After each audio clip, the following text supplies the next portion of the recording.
નમસ્કાર મિત્રો મિત્રો સરકારના મોઢે તમાચો આનંદીબેન પટેલ શું કરવા જઈ રહ્યા છે? આનંદીબેન પટેલની ગુજરાત ચર્ચા કેમ? આનંદીબેન પટેલ શું કંઈ નવા જૂની કરવાના મૂડમાં છે કે પછી પોતાનું કામ છે એ જ કરી રહ્યા છે? વિસ્તારથી વાત કરીએ. ગુજરાતના રાજકારણમાં એક મોટી અસર પાડતો ચહેરો આનંદીબેન પટેલ, ગુજરાતના પૂર્વ મુખ્યમંત્રી અને રાજ્યસભા સાંસદ રહ્યા. પહેલા રાજ્યસભા સાંસદ રહ્યા, ત્યારબાદ માંડલ વિધાનસભાથી જીતીને આવ્યા 1998-2002માં, ત્યારબાદ પાટણ વિધાનસભાથી જીત્યા 2007માં, 2012માં ઘાટલોડિયા વિધાનસભાથી જીત્યા, ત્યારબાદ તેઓ છત્તીસગઢના પણ રાજ્યપાલ રહ્યા, મધ્યપ્રદેશના પણ રાજ્યપાલ રહ્યા અને હાલ ઉત્તર પ્રદેશના રાજ્યપાલ છે. ઉત્તર પ્રદેશમાં 6 વર્ષ સુધી હાલ તેઓ રાજ્યપાલ તરીકે ટકી રહ્યા છે, રાજ્યપાલ તરીકેનું કામ કરી રહ્યા છે. ખૂબ મોટો સમય કહેવાય ઉત્તર પ્રદેશના રાજ્યપાલમાં અત્યાર સુધીનો. અને આનંદીબેન પટેલ આજની તારીખે પણ રાજ્યપાલ છે. 4 ઓગસ્ટની વાત છે. અયોધ્યામાં આનંદીબેન પટેલ પહોંચ્યા હતા. અધિકારીઓ વચ્ચે તેમણે કહ્યું કે એક ફાઇલ બીજા ટેબલ પર, એક ટેબલથી બીજા ટેબલ પર જાય, બીજા ટેબલથી ત્રીજા ટેબલ પર જાય, તે પણ કામ પતતું નથી. એક પછી એક ભૂલો કાઢવામાં આવે. અયોધ્યામાં દર્શન થઈ જવા સરળ છે, પરંતુ ફાઇલ બહાર આવી, કામ થઈ જવું એ એટલું સરળ નથી. અને તેમણે ત્યાં સુધી કહી દીધું કે આ આપણી સરકાર છે.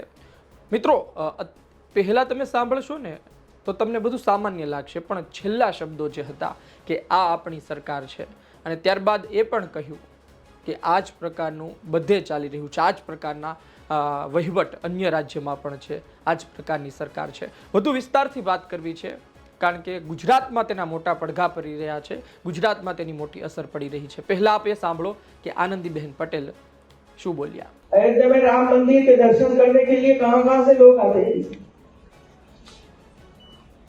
वहां तो तुरंत दर्शन हो जाते हैं, लेकिन फाइल के दर्शन करने के लिए लगातार एक टेबल से दूसरा, दूसरे से तीसरा, तीसरे से चौथा, चौथा से पांचवा दर्शन करने ही पड़ते हैं. वहां जो बैठे हैं ना उनका तब तक नहीं मिलता है. एक फाइल आने के बाद नीचे के अधिकारी इसमें कमियां ही निकालेगा, फिर फाइल आगे जाएगी, फिर वो और कमियां निकालेगा, फिर कमियां पूरी कर दी जो बाकी थी वो फिर तीसरा टेबल ऊपर जाता है तो वो कमियां निकालता है. मेरा सिर्फ अधिकारियों को इतना ही कहना है कि पहली फाइल आपके टेबल पर आए, जो बंदा बैठा है वो ही सभी कमियां निकालकर पूरी करवाए. एसीएस तक पहुंचे तब तक कमियां ही होती रहती. और इसमें फाइल की आना, फाइल का जाना वही घूमता फिरता है. वही हमारी वो क्या कहते हैं सरकार, और ये सभी जगहों पर, ऐसा नहीं कि यूपी में. આપણે સાંભળ્યું કે આનંદીબેન પટેલ શું બોલ્યા. તમે જુઓ કે ગુજરાતના રાજકારણમાં આનંદીબેન પટેલનું પણ એક જૂથ છે અને અમિત શાહનું પણ એક જૂથ છે. ગુજરાતના રાજકારણમાં આ બંને પોતપોતાના સમર્થકોને સાચવતા આવ્યા છે. આજની તારીખે અમિત શાહનું કદ ગુજરાત અને દેશમાં ખૂબ મોટું થઈ ચૂક્યું છે. કેન્દ્રીય સહકારિતા મંત્રી તમે જુઓ, દેશના ગૃહમંત્રી, આ સહિત ભૂતકાળમાં પણ તેમના કામ અને ગુજરાતમાં તેની પકડ. બીજી તરફ આનંદીબેન પટેલ પણ ગુજરાતમાં આજની તારીખે એમનું વર્ચસ્વ ઘટી ગયું હોય, આજની તારીખે પણ ગુજરાતમાં હવે તે પૂરા થઈ ગયા હોય તેવી વાત પણ નથી. જ્યારે ભૂપેન્દ્ર પટેલ ઘાટલોડિયાના ધારાસભ્ય મુખ્યમંત્રી બન્યા ત્યારે પણ એક વાત ચાલતી હતી કે આનંદીબેન પટેલના માણસ છે ભૂપેન્દ્ર પટેલ, તેના જૂથના માણસ કહેવાય છે ભૂપેન્દ્ર પટેલ. પહેલા આનંદીબેન પટેલ મુખ્યમંત્રી હતા, એ પણ ઘાટલોડિયાથી જીતીને આવ્યા હતા, અને હવે ભૂપેન્દ્ર પટેલ ધારાસભ્ય છે, એ પણ ઘાટલોડિયાથી જીતીને આવે છે. 2017માં તેઓ જીત્યા, 2022માં તેઓ જીત્યા.